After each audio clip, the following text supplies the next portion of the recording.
Welcome back everyone, my name is Eltimar and we are going to be continuing our Let's Play of Tower of Time. Where we left off last time, we were just on the laboratory level. We've encountered a new thing. The path before your champions grows oddly quiet. I don't like this. I get the feeling we're being watched. Without warning, Whisper's form explodes into a black vapor, leaving her little more than a dark cloud lingering in the air. Ambush! Okay, that's a lot of dudes. No sooner than the word leaves the mystic's lips, arrows fly through the air from every direction. Your champions dive for any cover they can find, while Boran raises his armored forearms and does his best to mitigate the damage. From the shadows, dozens of the strangely armored humans emerge. One of them, donning armor painted in white and cream colors with black feathers, shouts out in broken... One of them, needs a comma there, donning armor painted in white and cream colors with black feathers, shouts out in broken English.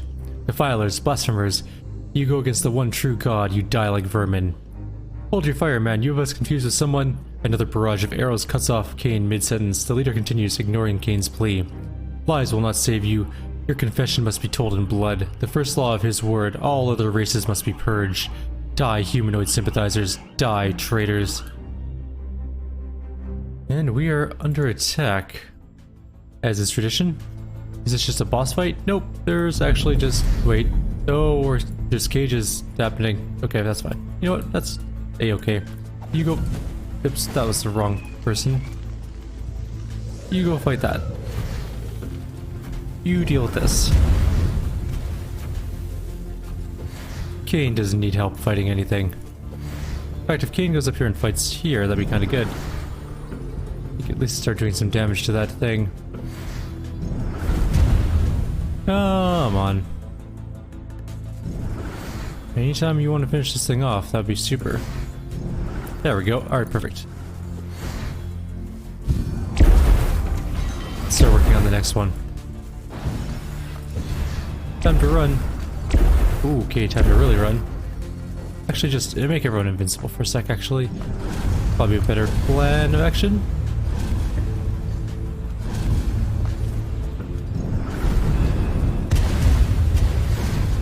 Snipe.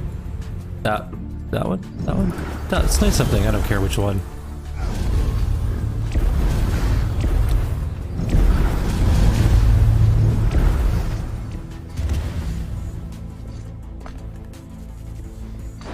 Kill that.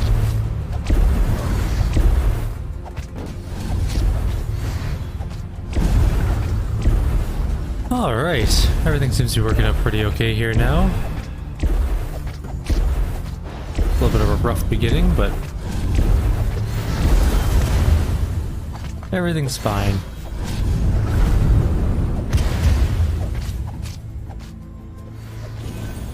Kane can handle that little group on his own. No, don't do that. I didn't mean to not click on you.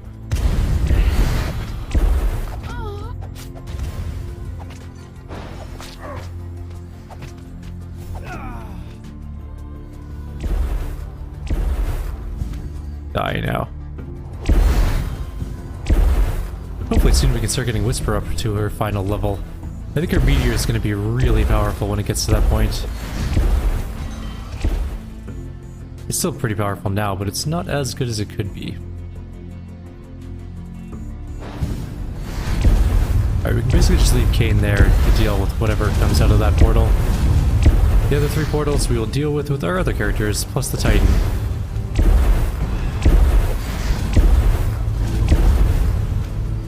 I'm tempted to get the Titan to use its beam ray. I'm gonna bet that it does a lot of damage.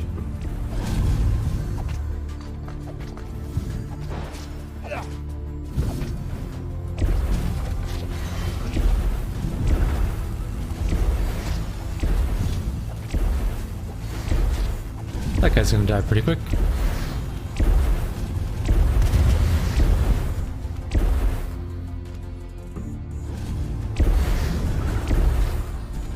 Okay, fine.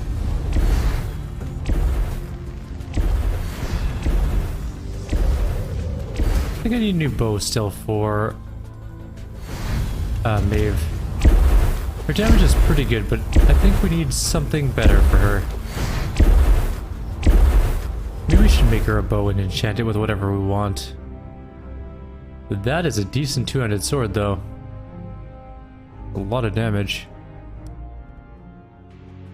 He runs away again. What a coward.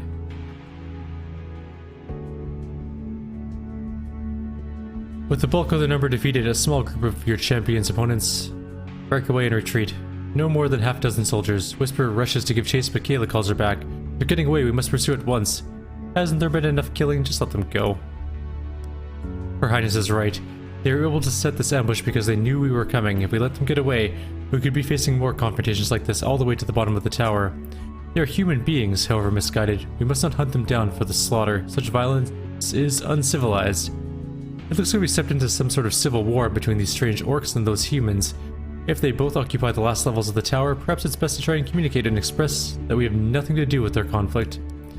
I don't think they're going to give us the chance to do much explaining. Besides, if they use dishonorable tactics like an ambush, I say they got what's coming to them. Though your party is not yet arguing, you sense the heightened feelings of stress and anger from each and every champion. If someone doesn't take control of the situation, a shouting match and possible show of force is only moments away. Okay, so Kane wants to hunt them down, and so does Whisper. Maeve does not. Kill him. Whisper, Rackham, Kayla really hated that though. Band of Strange Humans was not particularly challenging for your champions, but who knows how many of their number linger in the tower, or what other weapons and magic they may have at their disposal. Their unstable, fanatical demeanor makes them a far greater threat than the other enemies your party has thus far encountered. Unwilling to take any chances, you focus your will on your champions and suggest they leave no survivors. Sorry, my light friend, the majority has spoken. We pursue these foreign zealots with haste and vow to leave no prisoners. Boron folds his muddy arms across his chest and lowers his head in disappointment. As the others rush from the chamber to pursue the fanatical humans, Boron takes a final gaze across the numerous human bodies covering the floor. He shakes his head, then raises his palm, fingers spread. Passing his hand by them, the Frostling slowly lowers his hand into a fist against his chest and closes his eyes. After a short pause, his eyes lurch open and the giant bounds after his companions. I guess we are just going. There's Boron's brief moment. They're making their last stand here, apparently. They found some defensive towers. It can't be that bad for them.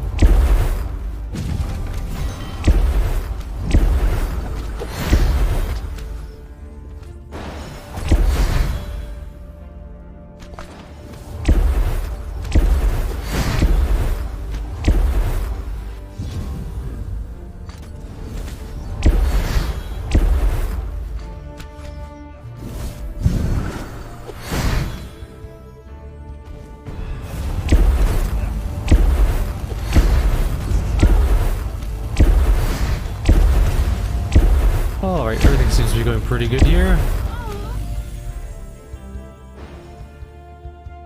Half of them are dead already. I thought only 6 of them got away. This is way more than 6.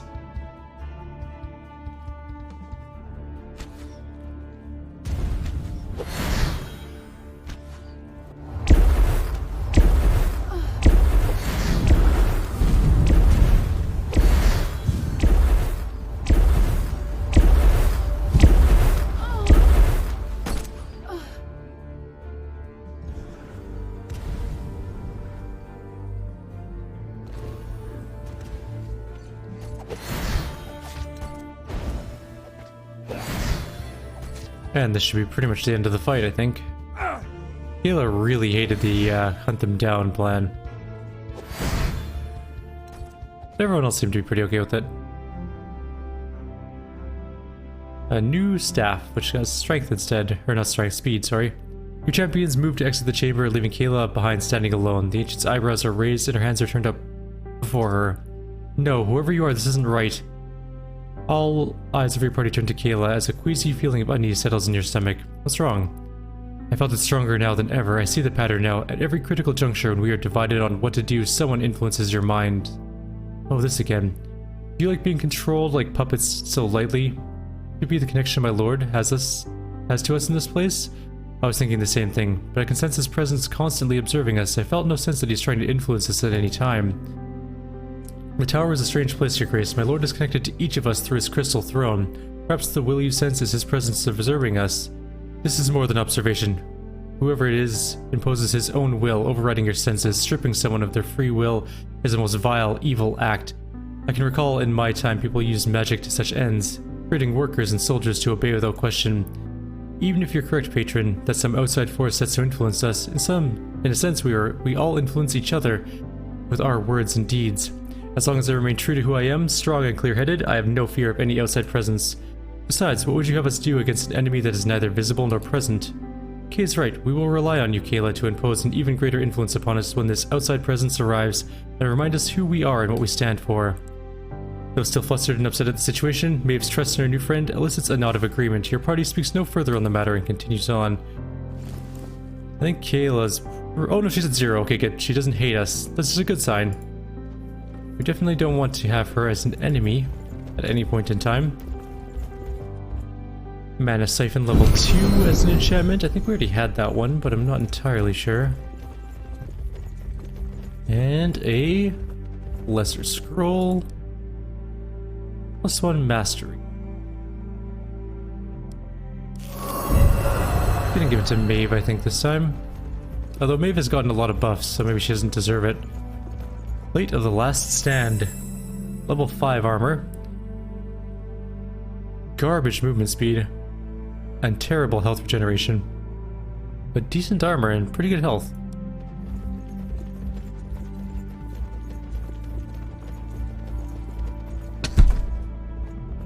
And that's actually probably slightly better armor, but it's, I think, medium armor.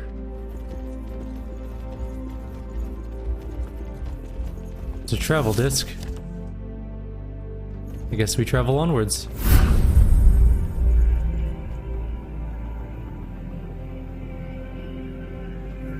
A relic chest. It's okay. It's nothing special.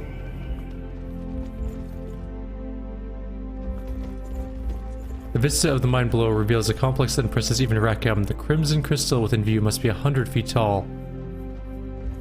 Damn, it's pretty impressive. What is that?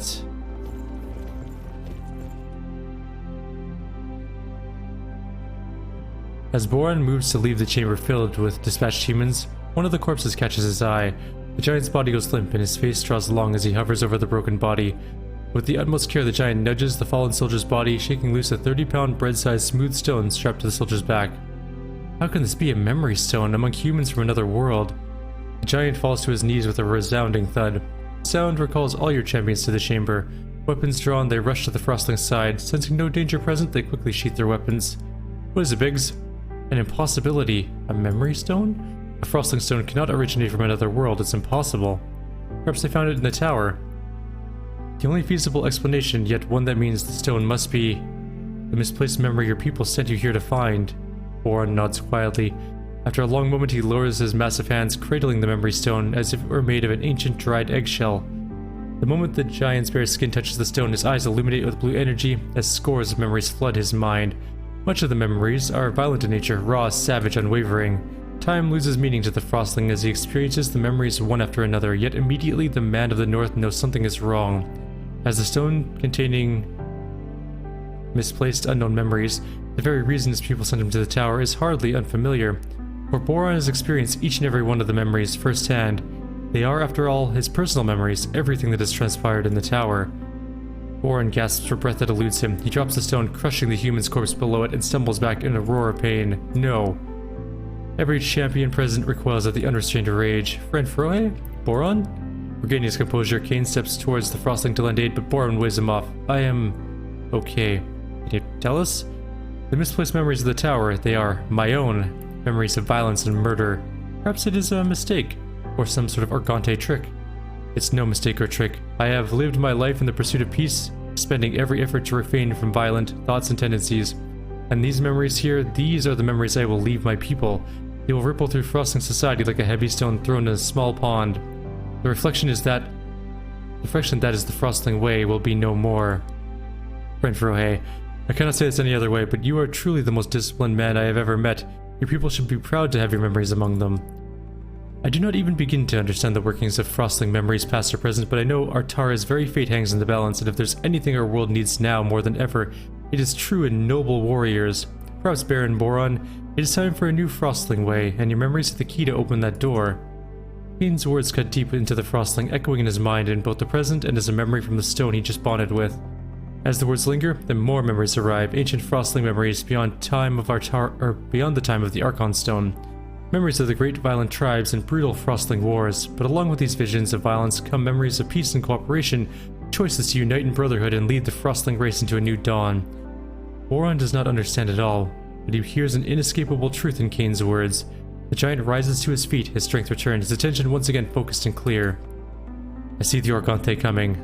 They think the remains of this world will fall easily. Perhaps you are right, King's champion. Perhaps it's time we frostlings were no longer ashamed of our past, no longer cast violence aside, but focus it against those adversaries who deserve it, those who would harm us, and our friends. Good job, Boron. That is a good goal, or something. There's something here. Oh, this is the memory stone. I see. That looks way more than 30 pounds. I think it looks to weigh a couple 100 pounds, probably. Creation of the Avatar. A folded piece of paper lies neatly under the hands of a large clock. You may have wasted no time in grabbing it and reading it before sharing it with your party. It reads, I must apologize to Nanan at the earliest opportunity for my lack of faith in his vision and ability. I have just come from his team's development chamber where they have created a most impressive construct. They have integrated the very tower itself, in a sense, using Proteus' own power against him. The construct is referred to as the Tower Avatar. It is a marvel of engineering and magic. While I cannot see its future success or failures, I will extend every bit of faith and optimism to Nanan, and say it is only a matter of time before Proteus will have no choice but to acknowledge us firsthand. But we do know all this happened 1,000 years ago. They lost. They're all dead, every single one of them.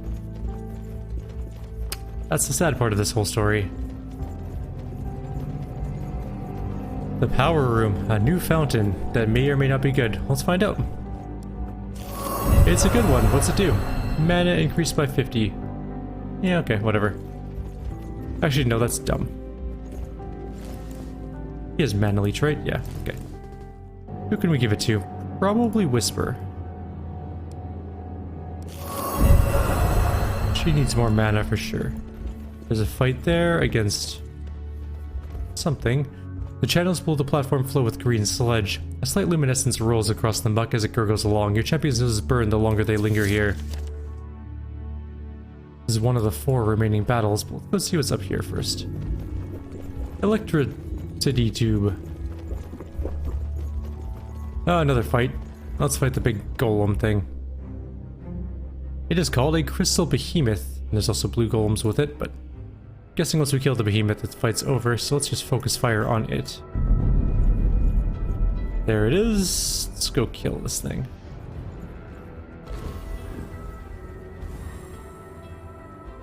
Where are you? Not you. Oh, there. Bloop. And then bloop. And then bloop. And then bloop.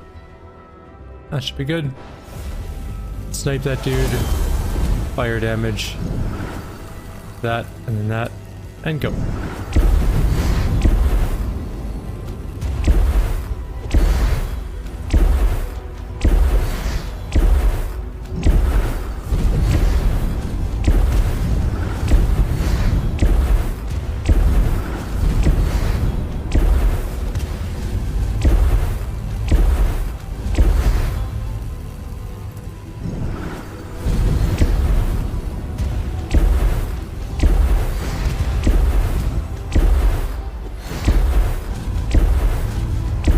Before it even gets another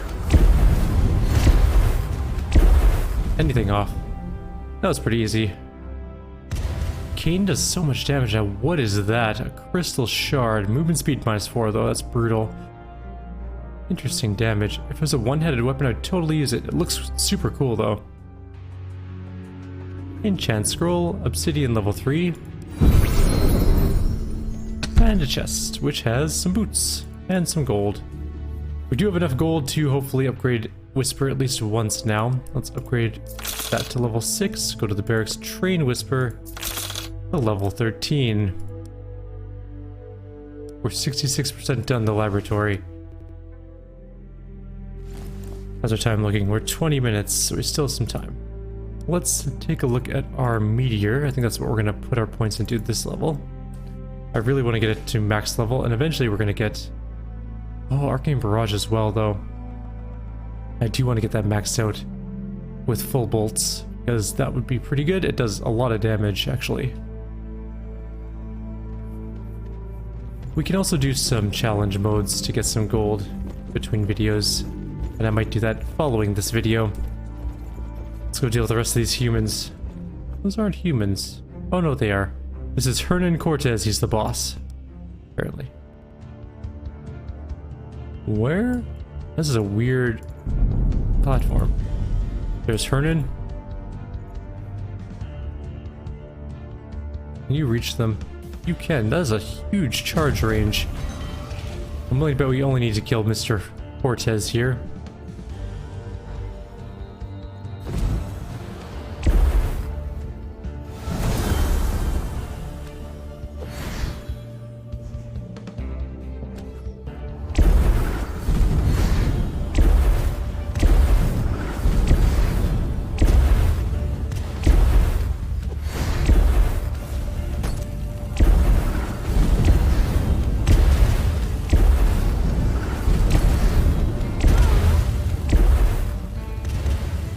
I think this fight's just about to end.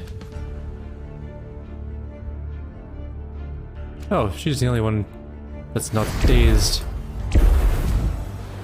Ooh, he's hurt. Come on, get out of daze. Never mind, fight's over. A ring. That's an okay ring. Decent health and mana increase, actually. We've killed a human lieutenant, probably, something like that.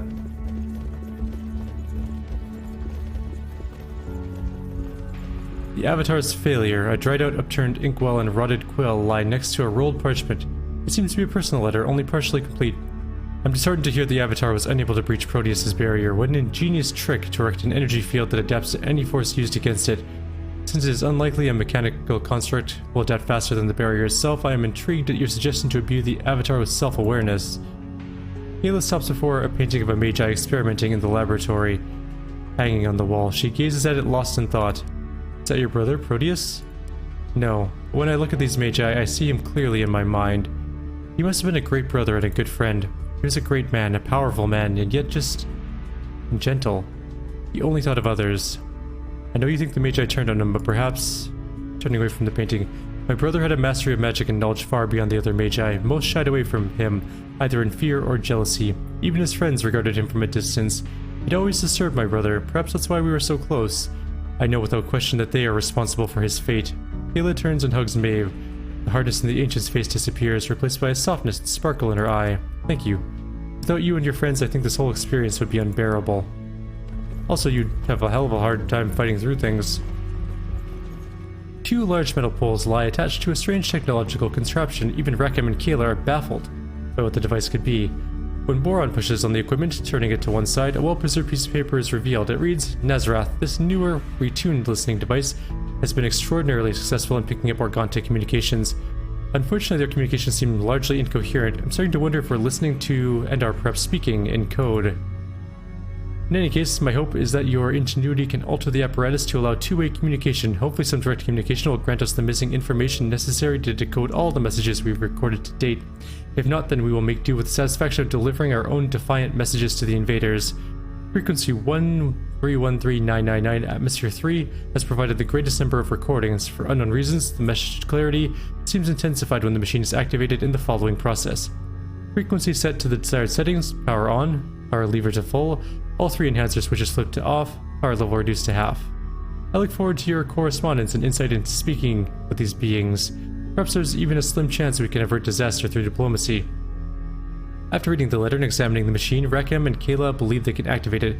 Should your champions listen in to the Organte? You hesitate only a moment. This is the enemy of the Ancients. You must protect Artara against those creatures with incomprehensible capabilities. Finding out what you can about them is absolutely critical.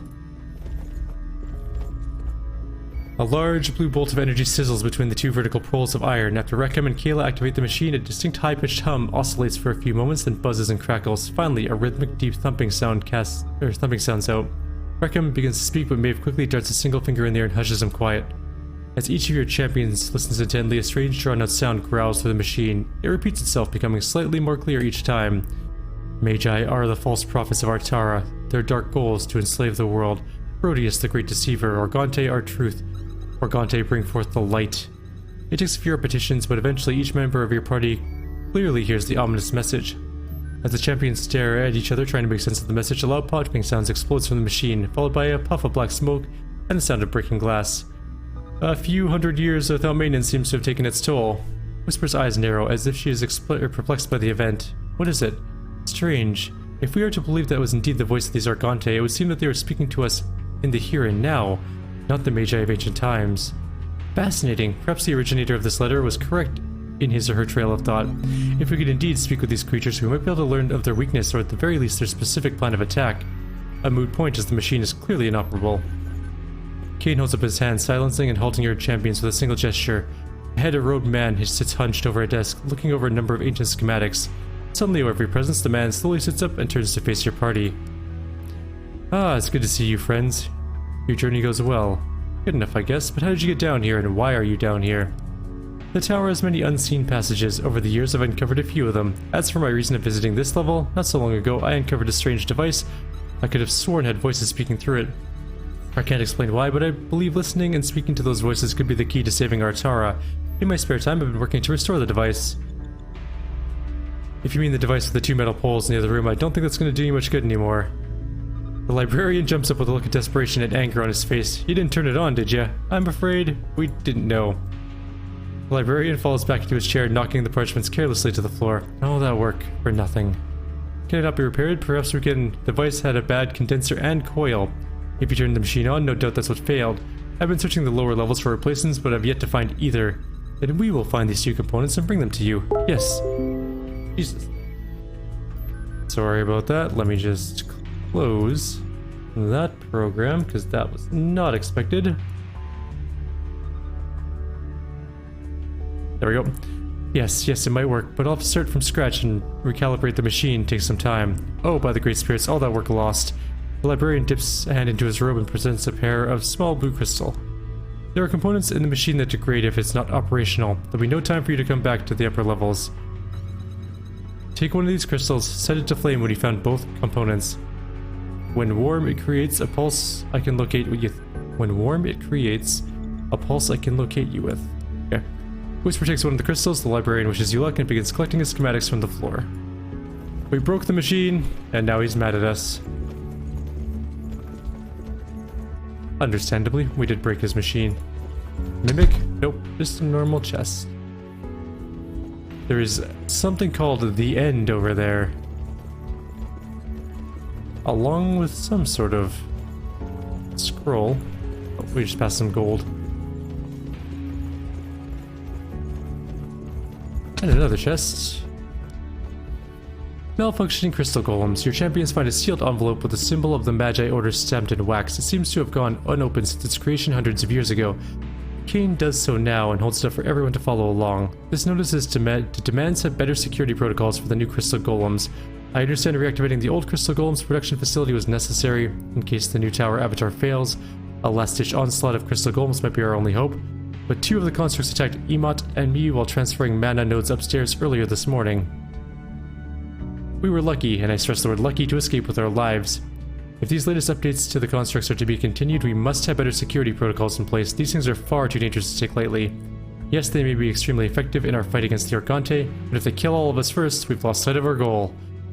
That's a valid point. What is the End? Is it a gun? It is a gun with Dark Seed. Increase the critical hit damage from this gun from 200 to 300%. Critical hits increase weapon damage before any armor or magic resistance is calculated. It's actually a really nice gun. It might be worthwhile. Hang on, let's take a look.